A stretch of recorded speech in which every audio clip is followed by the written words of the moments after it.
Bekas Presiden Persatuan Insurans Hayat Malaysia, Liam Vincent Khoo berkata, pertumbuhan industri insurans hayat tahun ini dianggarkan antara 5 hingga 10% sejajar dengan tahun sebelum ini.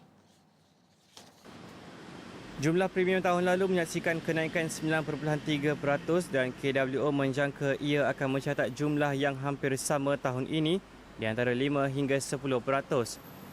Menurutnya, pertumbuhan industri insurans hayat sering ditonjolkan tetapi jarang sekali mengenai berapa banyak industri itu membayar balik kepada pengguna. Beliau berkata industri itu membayar balik dengan jumlah yang agak tinggi di segi bayaran tuntutan perubatan serta bonus kepada pelanggan yang berjumlah 8.42 bilion tahun lepas berbanding 6.94 bilion pada 2013. KWO juga menegaskan satu strategi adalah penting untuk mencapai kadar penembusan insurans yang lebih tinggi di negara ini. Katanya insurans hayat dan takaful keluarga hari ini menawarkan perlindungan insurans kepada 55.5% rakyat Malaysia dan kerajaan telah menetapkan sasaran sekurang-kurangnya 75% penduduk negara ini dilindungi insurans menjelang 2020.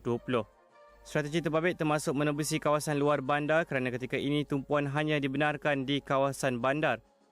Insurans hayat dikecualikan daripada cukai barang dan perkhidmatan GST. KWO berkata di antara produk bebas GST ialah insurans seumur hidup, endowment, anak, pendidikan serta annuity.